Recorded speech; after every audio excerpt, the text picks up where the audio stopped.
Bom dia. Jeremias capítulo 17.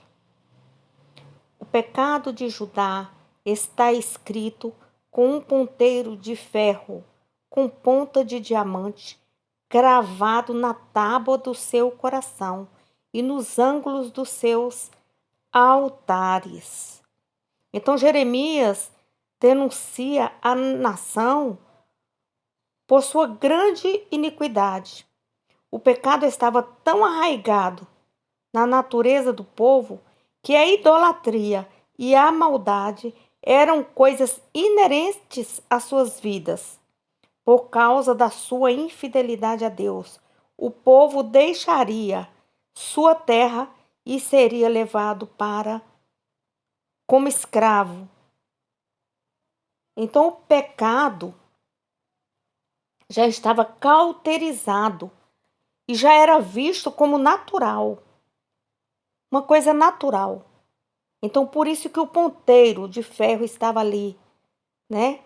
Com a ponta de diamante cravado na tábua do coração do povo. Versículo 2: Seus filhos se lembram dos seus altares e dos seus bosques e das árvores verdes sobre os altos outeiros. Ó, minha montanha no campo, a tua riqueza e todos os teus tesouros darei por presa, como também os teus altos por causa do pecado em todos os teus termos. Assim, por ti mesmo te privarás da tua herança que te dei, e far-te-ei servir os teus inimigos na terra que não conheces. Porque o fogo que acendeste na minha ira arderá para sempre. Assim diz o Senhor: maldito o homem que confia no homem, e faz da carne do seu braço, e aparta o seu coração do Senhor. Porque será como a tamargueira no deserto, e não sentirá quando vem o bem, antes morará nos lugares secos dos desertos, na terra salgada e inabitável. Bendito o varão que confia no Senhor e cuja esperança é o Senhor, porque ele será como a árvore plantada junto às águas, que estende as suas raízes para o ribeiro e não receia quando vem o calor, mas a sua folha fica verde e no ano de sequidão não se afadiga nem deixa de dar frutos.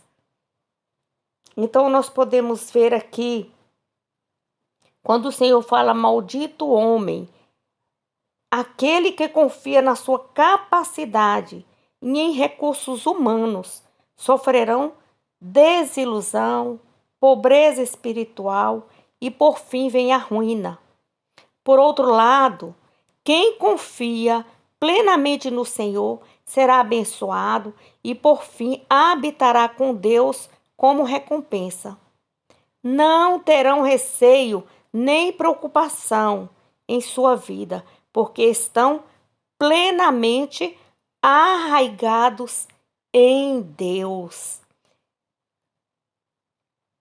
No versículo 9: enganoso é o coração mais do que todas as coisas, e perverso, quem o conhecerá?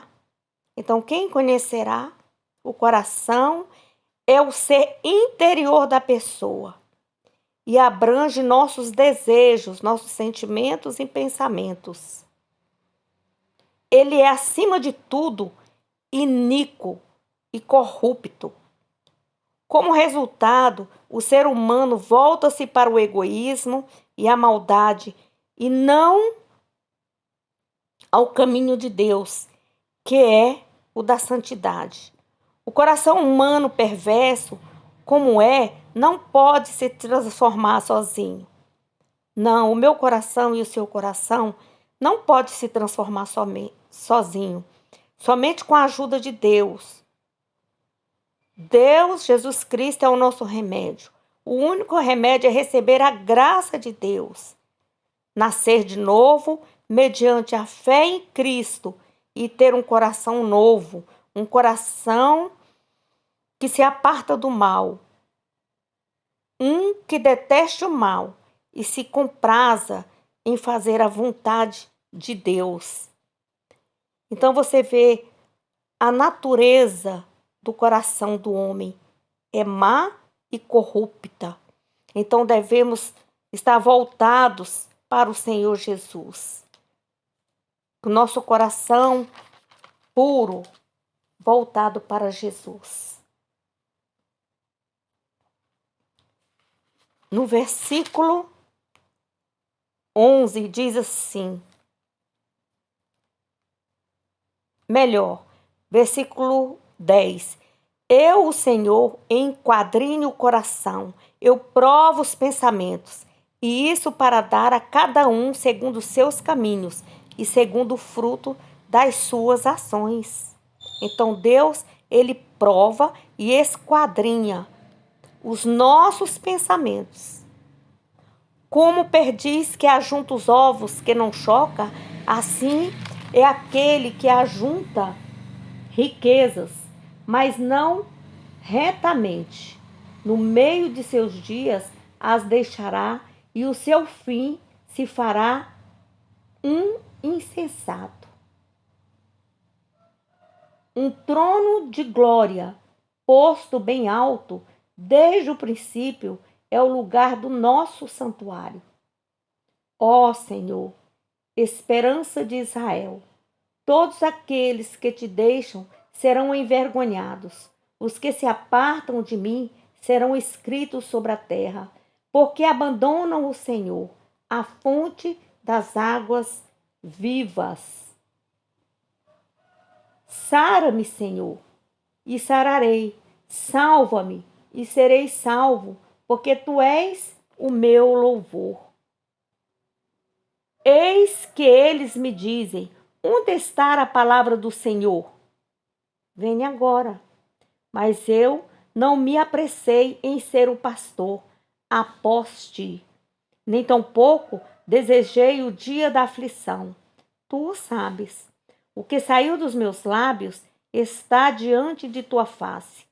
Não me sejas por espanto, meu refúgio és tu no dia do mal. Envergonhe-se os que me perseguem, e não me envergonhe eu. Assombrem-se eles, e não me assombrem eu. Trazem sobre eles o dia do mal, e destrói-os com dobrada destruição. Então, do versículo 14 a 18, quando ele pede, sara-me, salva-me, diante da perseguição e da oposição, Jeremias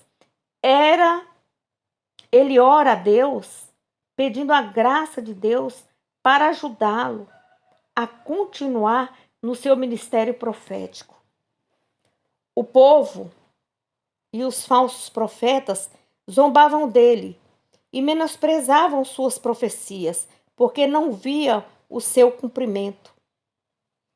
Apesar do sofrimento, Jeremias não interrompeu o seu ministério, mas continuou a buscar em Deus ajuda e fortaleza. Então Jeremias estava ali, perseverando na fé. Todos riam, zombavam dele, porque não viam as profecias se cumprir. Mas mesmo sofrendo, mesmo chorando, Jeremias, ele não interrompeu o seu ministério. Ele continuou a buscar a Deus, buscar ajuda, fortaleza no Senhor. Versículo 19, acerca da santificação do sábado. Assim me disse o Senhor, vai, põe-te à porta dos filhos do povo, pela qual entram os reis de Judá e pela qual saem, como também a todas as portas de Jerusalém. E disse-lhes, ouvi a palavra do Senhor, vós, reis de Judá, e todo Judá, e todos os moradores de Jerusalém, que entrai por estas portas. Assim diz o Senhor: guardai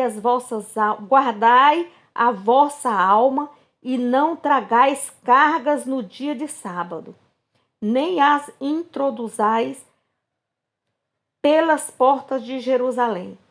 Nem tireis cargas de vossas casas no dia do sábado, nem façais obra alguma, antes santificai o dia de sábado, como eu ordenei a vossos pais. Mas não deram ouvidos, nem inclinaram as orelhas, antes endureceram a sua cerviz para não ouvirem e para não receberem a correção. Será, pois, que se diligentemente me ouvirdes, diz o Senhor, não introduzindo cargas pelas portas desta cidade no dia de sábado, e santificardes o dia de sábado, não fazendo nele obra alguma, então entrarão pelas portas dessa cidade reis e príncipes, assentados sobre o trono de Davi, andando em carros e montados em cavalos, eles e seus príncipes, os homens de Judá e os moradores de Jerusalém, e esta cidade será para sempre habitada. E virão das cidades de Judá e dos contornos de Jerusalém, e da terra de Benjamim, e das planícies, e das montanhas, e do sul, trazendo holocaustos e sacrifícios, e ofertas de manjares, e incenso, trazendo igualmente sacrifícios de louvores à casa do Senhor. Mas se não me derdes ouvidos, para santificardes o dia de sábado, e para não trazer descarga alguma, quando entrardes pela porta de Jerusalém, no dia de sábado, então acenderei fogo nas suas portas, o qual consumirá os palácios de Jerusalém e não se apagará. Então os judeus, eles, no tempo da lei, eles santificavam o dia de sábado. Eles paravam tudo. A partir de 18 horas da sexta-feira, até o pôr do sol, eles não faziam mais nada. Já deixavam tudo pronto. Mas, quando Jesus veio, na nova aliança, com a nova aliança, ele acabou com isso, Então, o que Jesus fez? Jesus fez cura no sábado, porque Jesus é o Filho do homem. Até do sábado o Senhor é dono. Vamos ver lá em Lucas, capítulo 6, versículo 1 a 5, o que o Senhor fala. E aconteceu que no sábado passou pelas searas, e os seus discípulos iam arrancando espigas e esfregando-as em suas mãos e as comiam. E alguns dos fariseus lhes disseram: por que fazeis o que não é lícito fazer no sábado? E Jesus respondendo-lhes disse: nunca lestes o que fez Davi quando teve fome, ele e os que com ele estavam? Como entrou na casa de Deus e tomou os pães da proposição e os comeu, e deu também aos que estavam com ele, os quais não lhe era lícito comer, senão só aos sacerdotes? E diziam-lhes: o Filho do homem é Senhor até do sábado. Então, Jesus, ele é Senhor do sábado. Embora os fariseus os acusavam, dizendo que Jesus estava violando o sábado, ele, Jesus, na realidade, apenas não observou a interpretação exagerada que eles davam a respeito do sábado. Jesus declara que a observância do sábado não deveria transformar-se num ritual mantido às custas das necessidades essenciais do homem. Cristo é o Senhor do sábado. No entanto, fica o conceito de que o trabalho diário deve ser interrompido um dia na semana para buscarmos a Deus, reconhecendo que Ele é o Senhor da totalidade da vida.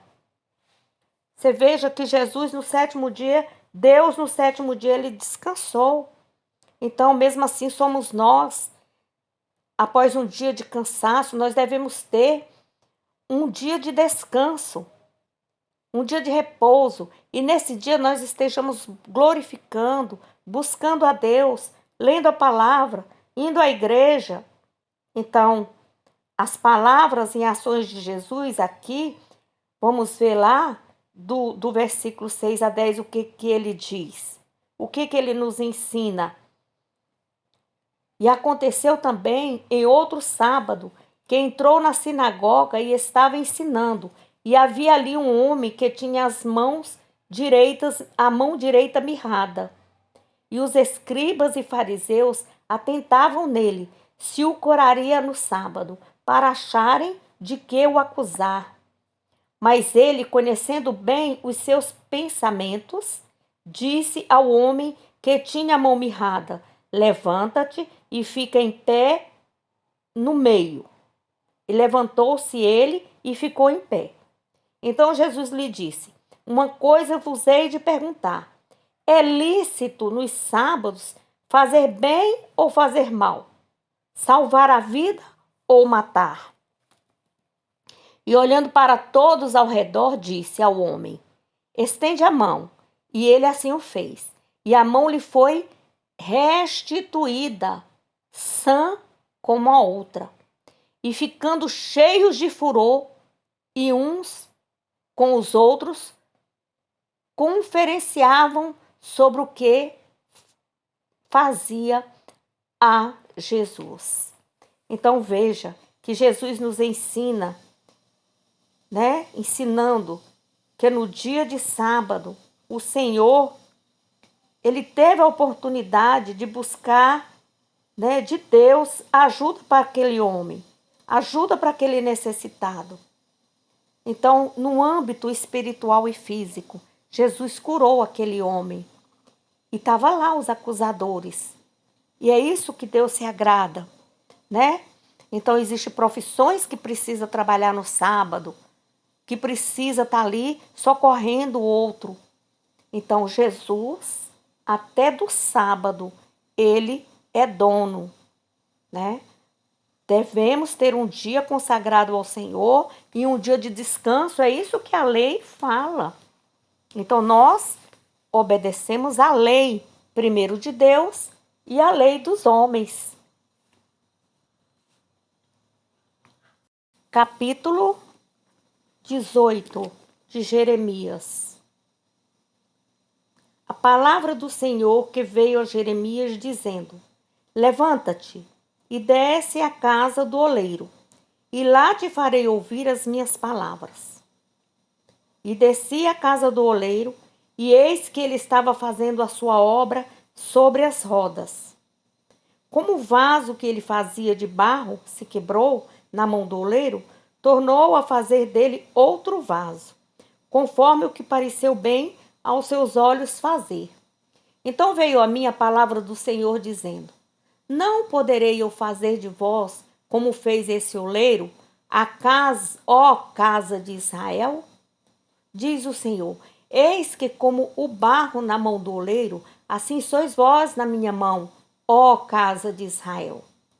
No momento em que eu falar contra uma nação e contra um reino, para arrancar e para derribar e para destruir, se a tal nação contra a qual falar se converter da sua maldade, também eu me arrependerei do mal que pensava fazer-lhe. Então, nós vamos observar aqui que Deus falou para Jeremias: desce à casa do oleiro. Então, Deus ordenou que Jeremias fosse à casa do oleiro e ali observou que o oleiro fazia um vaso de barro. O vaso partiu-se na mão do oleiro, o qual o refez, porém, diferente do vaso anterior. Então, isso é uma parábola, e essa parábola contém várias lições importantes sobre a obra de Deus em nossas vidas. Nova submissão a Deus, como aquele que molda tanto o nosso caráter como o nosso serviço para Ele, determina em grande parte o que Ele pode fazer através de nós. Então devemos ser submissos a Deus, né? Que aqui Ele está nos moldando. Aqui, segundo esse entendimento, Deus é o oleiro. Ele está a nos moldar nosso caráter. A falta da profunda dedicação a Deus da nossa parte pode estorvar seu propósito original para a nossa vida, quando desobedecemos a Deus. Então devemos estar na presença do Senhor. Então Deus, se quiser, Ele pode mudar os seus planos para a minha vida, para a sua vida, para a vida da nossa nação. Então basta ser que nós o obedeçamos, que nos afastemos do pecado, tenhamos uma vida de correção, uma nova vida em presença de Jesus, para que Deus possa fazer um novo vaso, conforme o que Ele quer, conforme parecer bem aos seus olhos. Então, se nós nos arrependermos, é isso que ele fala. A palavra arrepender-se significa compadecer-se, mudar de intenção e propósito ou reconsiderar. Deus é livre para mudar suas decisões e ajustar os seus assuntos conosco, conforme o nosso modo de considerar o seu perdão ou suas advertências de castigo. As coisas da vida não são predeterminadas e inalteráveis, nem sequer na mente de Deus. Ele considera as mudanças espirituais da pessoa. Embora Deus, quanto à sua natureza, ele não muda, mas não mude em si mesmo. Ele muda, se quiser, de ideia e altera as suas promessas e advertências já anunciadas. Nunca devemos aceitar uma teologia que negue a Deus essa sua liberdade soberana. Deus, ele é livre. Não é como eu quero, não é como você quer, é como Deus quer. Ele está trabalhando o vaso, ele está moldando o vaso, então ele está trabalhando o meu caráter, ele está moldando o seu caráter, para que nós nos tornemos pessoas melhores, para que nós precisamos sim, nós somos carecidos do Senhor. Nós somos carecidos do Senhor e devemos reconhecer essa soberania em nossas vidas. No versículo 9, fala: e no momento em que eu falar de uma gente e de um reino para o edificar e para plantar, se ele fizer o mal diante dos meus olhos, não dando ouvidos à minha voz, então me arrependerei do bem que tinha dito lhe faria. Ora, pois, fala agora aos homens de Judá e aos moradores de Jerusalém, dizendo: assim diz o Senhor, eis que estou forjando mal contra vós e projeto um plano contra vós. Convertei-vos, pois, agora, cada um do seu mau caminho, e melhorai os vossos caminhos e as vossas ações. Mas eles dizem: não há esperança, porque após as nossas imaginações andaremos, e fará cada um segundo o propósito do seu malvado coração.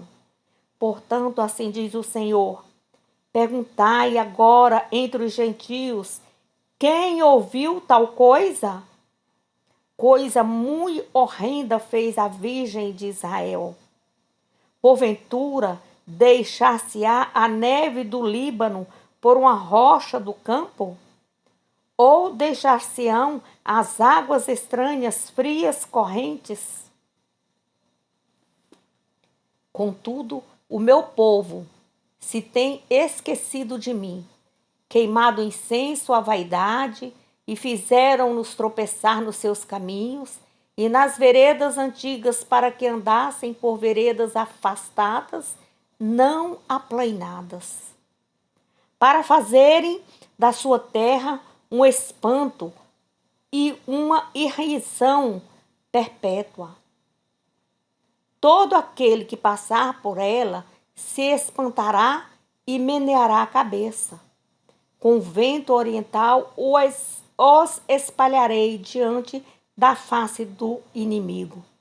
Mostrar-lhe-eis as costas e não o rosto no dia da sua perdição. Então disseram: vinde, maquinemos projetos contra Jeremias, porquanto não perecerá a lei do sacerdote, nem o conselho do sábio, nem a palavra do profeta. Vinde e firamo-lo com a língua e não escutem nenhuma das suas palavras. Olha para mim, Senhor, e ouve a voz dos que contendem comigo. Porventura, pagar-se-á mal por bem? Pois cavaram uma cova para minha alma. Lembra-te de que eu compareci na tua presença para falar por seu bem, para desviar deles a sua indignação. Portanto, entrega os seus filhos à fome e entrega-os ao poder da espada, e sejam suas mulheres roubadas dos filhos e fiquem viúvas, e seus maridos sejam feridos de morte, e os seus jovens feridos de espadas na peleja.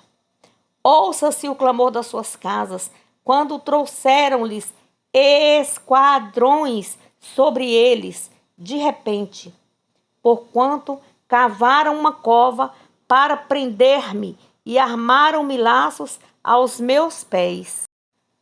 Mas tu, ó Senhor, sabes todo o seu conselho contra mim, para matar-me. Não perdoes a sua maldade, nem apagues o seu pecado de diante de tua face, mas tropecem diante de ti. Trata-os assim no tempo da tua ira. Então o Senhor estava falando constantemente com Jeremias, e Jeremias dialogando com o Senhor. Aqui a gente vê, né, o Senhor falando com Jeremias, e Jeremias falando com o Senhor, e o Senhor falando, né, que estava forjando mal contra os planos daquele homem, os homens, né? E estava falando: convertei-vos, cada um do seu mau caminho, melhorai os vossos caminhos, melhorai as vossas ações. Mas o povo continuava na perdição, no caminho de perdição, de acordo com o seu coração, de acordo com a força do seu braço. E Jeremias, eles estavam botando a língua em cima de Jeremias, falando mal de Jeremias, né? E estava indo de contra Jeremias. E Jeremias falava com Deus. Por acaso ele iria pagar mal com mal? Não. Então lembra-te de mim, Senhor. E aqui nós vamos ver o Senhor agindo na vida de Jeremias e o Senhor abençoando Jeremias, e cada dia mais o Senhor fortificando o ministério de Jeremias. Bem assim acontece comigo e com você. Nesses dias de hoje, né? Tempos difíceis que estamos passando, e o Senhor fala. E Deus usa os seus servos, Deus usa os seus profetas para falar com o povo. Arrependei-vos do mau caminho, arrependei-vos do mau caminho, deixe os vossos pecados, se volte para mim que eu serei para com vós outros. Então, nós podemos ver aí, né? mais uma vez, o Senhor usando os seus profetas e o povo não escutando. Leiam a Bíblia, estudem a Bíblia, contemplem na Bíblia. Ela é o nosso manual de conduta. Ela é o nosso manual de conduta. Você não precisa de sair da sua casa para estar ouvindo profecia de A, profecia de B, profecia de C. Porque Deus se revela a você através da leitura da palavra de Deus. Estude a palavra. Bom dia, querendo Deus, voltarei com mais 2 capítulos de Jeremias, o 19 e o 20. Leiam a Bíblia.